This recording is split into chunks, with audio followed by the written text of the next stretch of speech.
شفت رقم 110 انقطاع متاع تنفس في الساعة. مش متخيله هكايا معناتها تقريبا ما يرقدش الإنسان.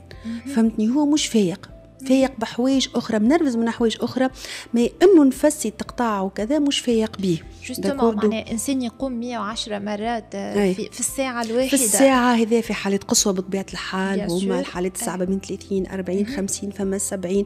فهمتني؟ وحتى الطول انقطاع التنفس هو أكثر من 10 ثواني جينيرالمون 20 30 ثانية، لكن فما أنا شفت عدد أقصى 4 دقائق 4.5 دقائق انقطاع التنفس. يقولوا له تحت الماء ما ينجمش. تحت الماء ما ينجمش. فهمتني؟ هو المعدل العالمي الأقصى متاع انقطاع التنفس لابني سومارين 8 دقائق. معناتها هو نوصل الشطر.